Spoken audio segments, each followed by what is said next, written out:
Hi, I'm Donna Jordan from Jordan Fabrics. Today, I'm going to show you how to make a quilt. Now, this is from Fig Tree Designs, and it's called Jelly and Figs, and it's made with a jelly roll. And I've already picked one out that I think will look really good in here. This is called Autumn Trails. It's from Robert Kaufman, and it's a lot of multicolored batiks. And I think that all those different colors will look very nice in all these little pinwheel blocks that are in the pattern. We also need a background, so I've picked this neutral light colored batik.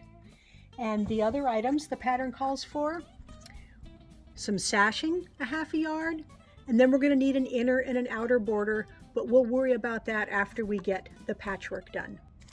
The first step is to take a look at the strips that are in the roll here.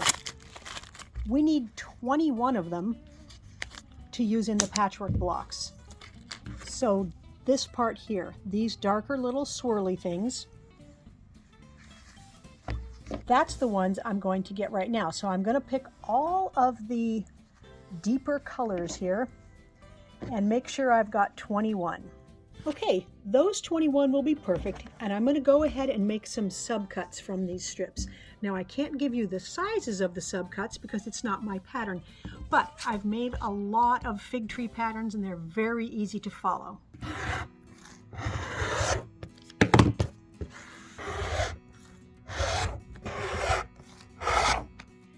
Each block is going to be made with 4 of the same print. So I'm going to go ahead and stack these together 4 at a time right now.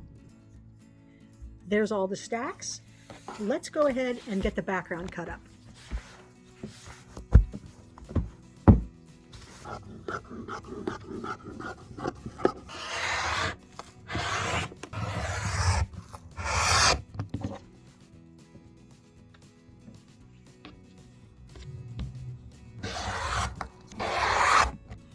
Okay, all the background is cut out. The next step is to take a couple of these squares, and we're going to stitch them on here with a method the pattern calls sew and flip. So we're going to want to stitch along the diagonal and then flip it over. So we have a couple ways of marking the place where we want to stitch. The first is just to use a pencil or a chalk pencil, whatever marking tool you like to use, and draw a faint line from corner to corner. The next method would be to take the square to your ironing board and actually fold it in half along that diagonal and iron it. And then when you open it up, you can see that fold line there, and you'll stitch right along that fold line. I'm here at the sewing machine with 4 of my rectangles and the corner squares, and let's start with these ones that are drawn on. So you need to orient it so that these are slanting away just like that, and then you stitch right along the drawn line.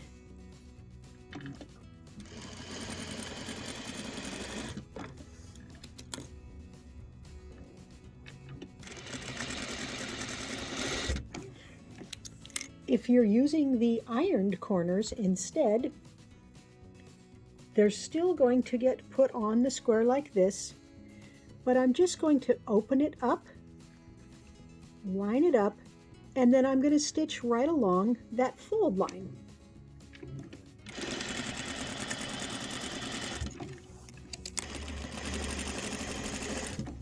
So those are the 2 methods shown in the pattern. I actually use a third method. I don't mark the squares at all, and I find this works when you have small squares like this. So I'm still going to put them in position here, but I'm just going to sew from corner to corner. Again, this works with a small square, and then it saves a lot of time because you don't have to mark them or iron them. So when you do this,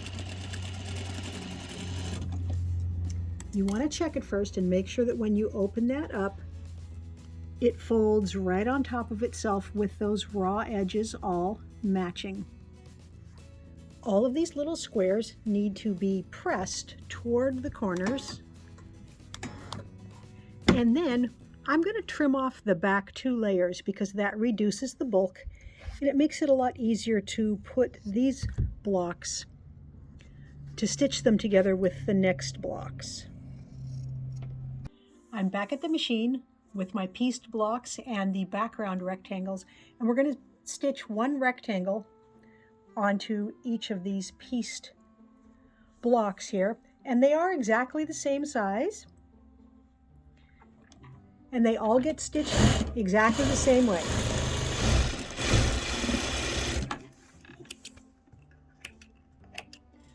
All the seam allowances are going to get pressed toward the background. So I'm just opening it up and then using my fingertip or my fingernail to kind of iron it. You can take them over to your ironing board if you like, but really the finger pressing works good enough for this step right here. Now we can put the block together. So we just spin these 4 around like that. Put those 2 right sides together and those 2 right sides together. Slide this over and stitch down this edge.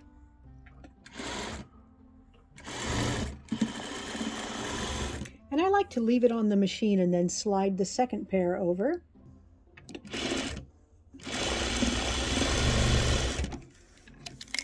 And finger press the bottom pair, finger press that seam to your right and finger press the top to your left.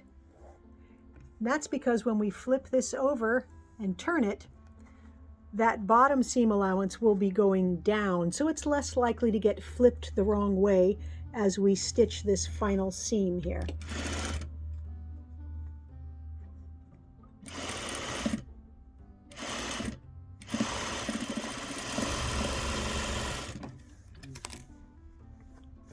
That is the first block.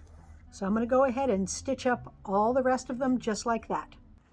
I've got the blocks all stitched up, and we can start laying these out. Then we'll get a better idea of what our sashing is going to look like when we put it between the blocks. So I'm going to leave a little space here.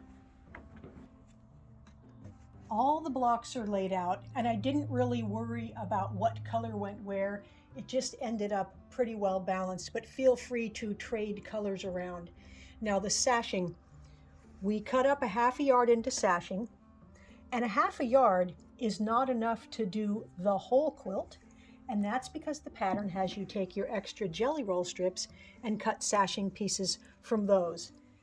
I almost could have done all the sashing pieces from the extra jelly roll strips. I think I did have enough, but some of these are so light that they would not make really good sashing because there isn't very much contrast. So your jelly roll may vary. You can just mix all of these up and lay them out. And then we have some little cornerstones. We've got 2 different colors here, and these are going to go in all of the corners. So I'm going to get everything laid out, and then stitching this into a quilt top is real easy. You just make your first row, which has block, sashing, and then the next row has sashing, cornerstone, sashing, cornerstone. So you make all the rows, sew them together, add a couple of borders, and then I can get the whole thing onto the quilting machine. Now that the quilt is loaded, we need to pick a thread. I have lots of nice earth tones here that will match. I do want to keep the thread subtle, and I don't want it to show very much. So let's try this oatmeal colored one. You know, that's not going to show, even in the darkest, it won't show very much. This is a little bit of teal green. That would be fine. This one's a better green. It matches the quilt better, but I think it's going to be too dark. Now gold is what I was thinking I would use, and let's see what it looks like. So gold, you can't see it there. It's going to blend in with all the prints. I'm going to use the gold. I'm very excited about the quilting pattern. It's called Tapestry Leaves, and I really like how it's got these almost viney look with all the leaves coming off of both sides. And here, let me show you if I make more of the repeats. That's going to look really good on the quilt.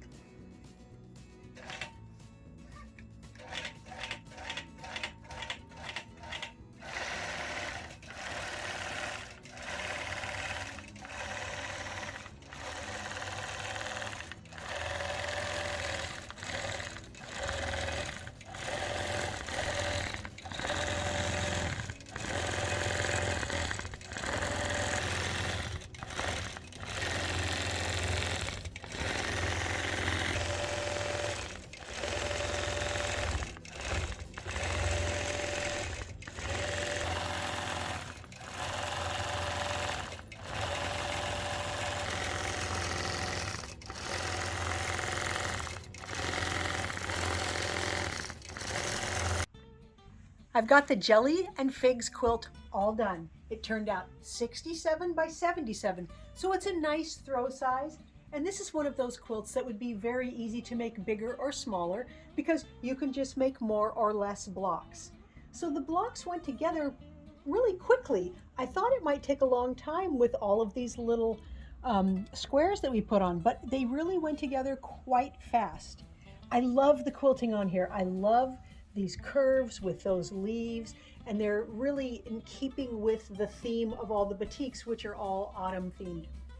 I don't know, no, can't see the quilting on the back because we have this really nice pine cone print, but this would make a great fall blanket. Really, you could use it any day of the year. Thanks so much for watching our tutorial today. We hope you enjoyed it, and if you have questions about the pattern, leave them in the comments below and I'll be sure to answer. Now, we're going to have a giveaway. At the end of every video, we do a giveaway just as a thank you to all of our viewers. Today, there's 2 items, so we're going to have 2 winners. These are both Lone Star wall hangings. They're both batiks, and I love how these darks surround that little bit lighter there. This one has got light in the middle with the dark around it. They're about 34 inches, so they're a really nice wall hanging size, or you can put it in the middle of your table. Now, it's very easy to enter the giveaways. All you have to do is click the link right below the video that says giveaway, and you enter your name and your email address. Good luck. Now, if you like our tutorials and you want to support us, the best thing you can do is subscribe to our YouTube channel. That really helps us out. Happy quilting!